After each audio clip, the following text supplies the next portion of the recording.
It's that time of the year. We are saying goodbye to winter and saying hello to spring. And with it, we are saying goodbye to the winter game releases. This winter, we had some pretty great games towards the beginning of the year that I want to talk about today and sort of do a tier list so we can keep track throughout the year of where I think certain games fall. Now, I have not beaten every game on this list. I'm going to discuss it. When I talk about each game, you'll know how far I am into it and what my thoughts are on it. So, without further ado, let's get into it. So, the first game I would like to talk about is a little game called Palworld. Now, Palworld came out in January, took the world by storm. Me and my buddy Harley put like 40 hours into it over the course of like a week and a half, and that was at the beginning of a semester of school, so we were pretty hooked on it. The problem with Palworld, and I discussed this in my video on the game, is it doesn't have an identity. Like, it feels sort of like a game that is just made by AI, funny enough.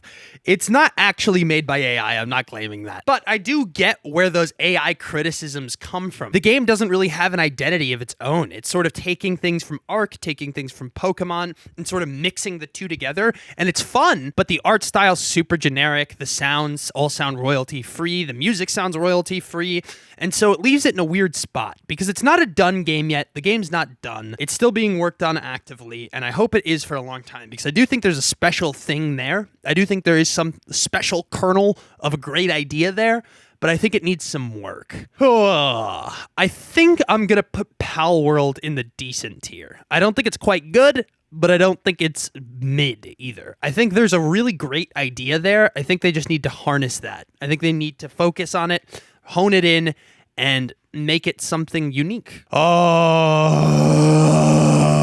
do I have to? Do I have to? This game is funny. Skull and Bones is a funny game. I have about 5 hours in Skull and Bones, and it is a funny game. I bought it with the intention of reviewing it and decided pretty quickly I wasn't going to do that. I didn't want to spend enough time with it or engage with it on a level to where I would have to write, 4,000 words on it. Skull and Bones is not bad. It's definitely not down here. It's definitely not in the bad, terrible territory. It's in this territory. It's in the mid-decent territory. Honestly, let me set a scene for you, okay? Let's say you never heard of Skull and Bones, and then about 2 months ago, you hear about this game called Skull and Bones, and it just shadow drops. It shadow drops on Steam or wherever, and boom, it's in your hands, and it's $39.99. And it's the same game. I think we're all talking about Skull and Bones in that context as amazing to great territory. However, that's not the context. The context of Skull and Bones is you have 10 years of development. You have Yves Guillemot saying it's a fucking quadruple A game.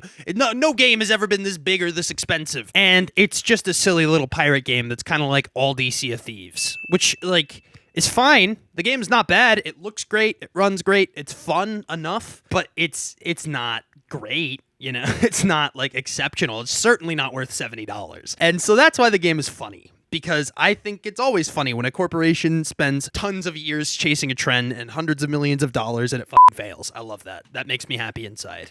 So it's a funny game. It's not a great game. So I think, do I like it more than Palworld? No. So we'll put it here. We'll put it in mid. I think this game is the definition of mid. I think Skull and Bones is the reason mid as a phrase exists. All right, Persona 3 Reload. Persona 3 Reload is quite good. I'm only about 5 hours into it, maybe 6 hours, but it's quite good. I don't think it has as strong a start as Persona 5 Royal, but I do think it has a stronger start than Persona 4. The thing about Persona 3 that really strikes me is the tone and the story. It's darker than any other Persona game I've played, and it's clearly going for more adult themes and trying to have more adult conversations than any of the other Persona games. And 5 Royal has some moments where it's having adult conversations, but 3 seems to be pretty adult in tone throughout, even just right off the jump. The characters in Persona 3 aren't as instantly likable as they are in Persona 4 or Persona 5.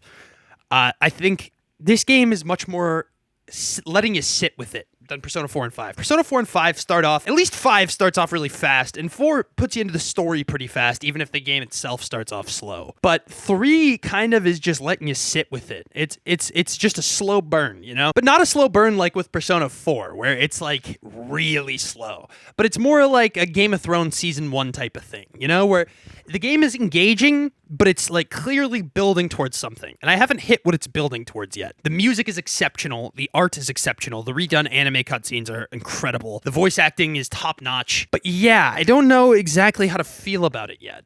I think it's going to be a Game of the Year contender, But since I'm only 5 or 6 hours in, I don't feel comfortable putting it there yet. We'll slot it in. We'll slot it in at amazing, because I think at the very least, I'm going to feel in this territory about it. And right now, I'm really loving it. I just want to wait to give it the time it deserves, which is why I haven't finished it yet and why I haven't put more than 5 hours into it, is because I want to wait until I have a week or two where I can really just grind it out and play it. But for now, we'll put it here, and we can adjust it later. All right, Helldivers 2. Helldivers 2 is a game I want to put in good, but out of principle, I have to put it in terrible. And here's why. I bought Helldivers 2 and really wanted to review it. I had it ready to go day one, ready to hop in and play hours and hours and hours of it. However, I couldn't get into the game's servers for about 2 weeks, and when I did get in, there was bugs, and it was just kind of broken. So I don't think the game is actually terrible, but out of principle, I feel the need to put it there, because it is very not good that games get released like that. Now, it's $40, I still have it, I might talk about it later this year if I get a chance to play it, but honestly, I doubt I will, but it's going in terrible for that reason alone. I'm very upset about that, and especially with a studio and a publisher as big as Sony behind them, I think it's kind of unacceptable to put a game out in the way they put Helldivers 2 out. So yeah, we're going to put that in terrible. Suicide Squad Kill the Justice League. It's another funny game. Another funny game. This game's bad. This game is just bad. It's not good. The writing's bad. The characters are bad. I mean, it's just bad. It's just not a good video game. As a looter shooter, it's bad. As a Rocksteady single-player game, it's bad. As a co-op game to burn some time with friends, I'm sure it's fine. You know, like if you have friends that bought it and were stupid enough to get conned into buying it by Warner Brothers like you were, first of all, I'm sorry for your loss of $70, but also you might have some fun in that context of, 4 friends. Maybe it's on sale. You get a 4-pack of it for like $30 in a year or two on Steam. That might be worth it. I could see it being an enjoyable experience in that light. But it is not good. It's definitely not worth $70. The gameplay is super repetitive. The mission design's repetitive. The story is really bad. I mean, it's just not good. And if you watch my review, you know how I feel more in depth on that, so I won't speak too much more about it.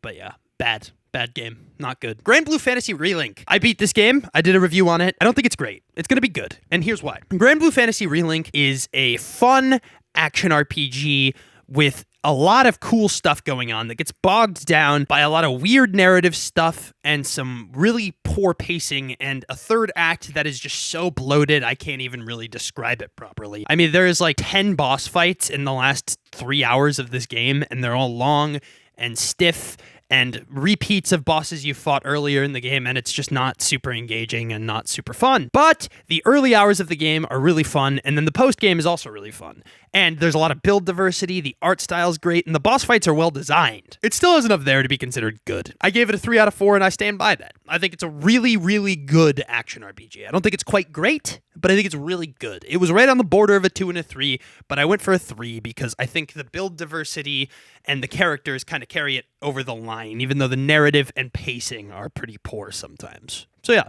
Granblue Fantasy Relink is a good game. Tekken 8.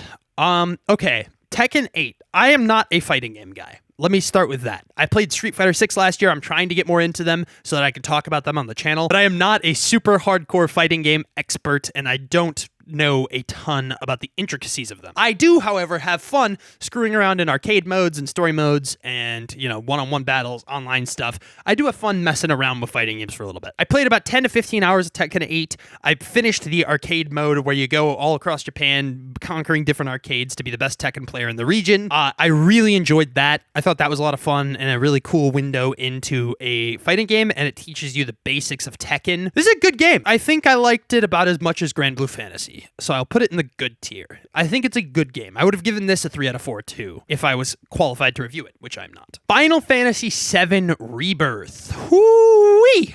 I have been playing through this game for the past 2 weeks. I'm about 20 hours in, and I'm on chapter 7. I'm about halfway through the game at this point, and I have some thoughts. Let me start off with the good stuff. I love the narrative. The narrative is really, really, really good. Like, it's really, really good. There are some typical Square problems that honestly are worse in the game than I was hoping they would be. There's a lot of, okay, what's happening here? A lot of moments like that, but the core narrative thread, and this is very, very light spoilers, so if you really want to know nothing, don't listen, but it's very light spoilers for the very first setup of the game. I think the whole MacGuffins of the guys in black robes are a really nice through line for this narrative, where you're following the guys in black all around the world map, trying to follow them to Sephiroth. I think that's a really, really cool way to kind of ground the narrative. So even when they're doing these exposition dumps or these weird narrative things where you don't know what's going on, you can still ground yourself with, okay, we're here to find Sephiroth and we know he's here, or something he's doing is here because the guys in black robes are here. So it's a very nice way to ground your narrative. However, there's something going on with Cloud in this game, and if you paid attention to the marketing or you played the demo, it's pretty clear what's going on by the time you get to chapter 5 or 6. It's pretty obvious what's happening to Cloud. I don't want to say too much more than that at risk of spoiling it, but it does make the game kind of weird because you know what's happening to Cloud if you have a brain in your head, but the characters in the story don't know what's happening to Cloud, and even Cloud doesn't know what's happening to himself. So it leads to this weird dissonance where we're supposed to be asking, what's happening to Cloud? But we already kind of know what's happening. I don't know if that's intentional on their part, or maybe I'm reading too much into it and I don't know what's happening fully, but it seems pretty obvious to me, and I hope I'm wrong, and I hope they subvert it in some way. But if I'm right, I think it's kind of weak, and I think the writing is kind of lame in that regard, because it's very obvious to the player what's happening, and I don't think it should be. I think you either need to be more subtle with what's happening, or you need to be way more clear with what's happening to make it interesting. Whereas right now they're in a weird in-between, and it sort of leads to this plot stagnation that is not super engaging or fun to follow. If you've played the game, you probably know what I'm talking about. If you haven't, you don't, and I'm sorry. So I can't elaborate further on it, but because of that, we're going to put it in great. All right, Mario versus Donkey Kong. I did a review on this game. I like this game a lot. A lot.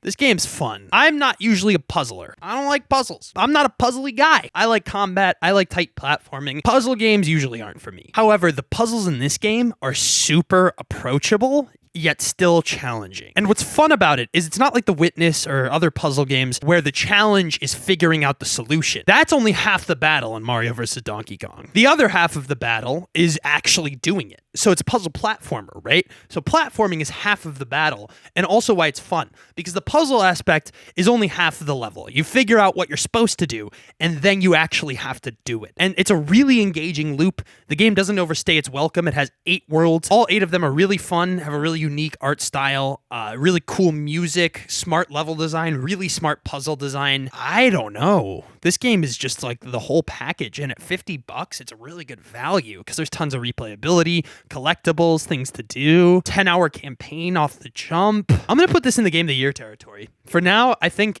it's fighting for that slot right now, honestly. This game is just really good. Mario vs. Donkey Kong. If you have a Switch and you haven't played it, go play it. All right, Prince of Persia: The Lost Crown. Ooh, baby. This one's another incredible video game. This is the first time in the history of this YouTube channel where if I could go back and rescore this game, I would. I gave it a 3 out of 4. I would give it a 4. This game is awesome. This game's really awesome. The second I beat it, I instantly wanted to go back and find all the collectibles and do all of the things that I just didn't have a chance to when I was trying to play it for review.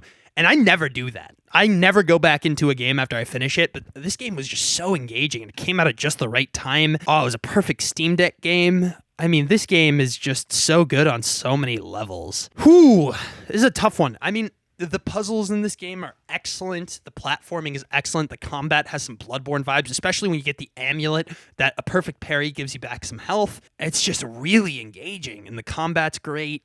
The exploration's great. The music's great. The only false note in the whole thing is the narrative. And they spend a little too much time on a weak narrative for a Metroidvania. But other than that, I mean, this game is awesome. The cel-shaded art style carries it a long way. The animations are great.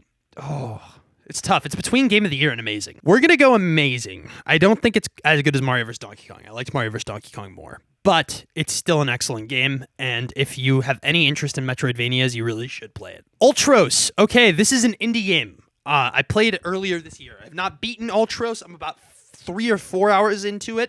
It's a really solid Metroidvania, really awesome art style, cool music, and a really weird narrative that has a lot of uncomfortability and is just trying to make the player question everything they know about what's happening, and I think that's really cool. It's also one of those narratives that just kind of thrusts you into the middle of it and doesn't really explain much, and I like stories like that, and I really like where the one in Ultros is heading. My only problem is the abilities, at least to the point where I'm at, don't feel that fun yet. Now, that's a problem with Metroidvania games at the beginning usually, and I'm only 4 hours in, so I can't speak too firmly on it, but none of the abilities I've unlocked thus far are super fun to play with, and maybe later in the game they get more fun, but I wish they would front load the game with the fun abilities, because it's really hard to keep playing this game when the abilities are kind of weak right now. However, the narrative and art style are so good that I want to keep playing in spite of that. That says something. We're going to put it in great. We're going to put it next to FF7R. I don't like it as much as FF7R right now, but I like it more than these two. So we'll have it in great for now. And then Like a Dragon Infinite Wealth.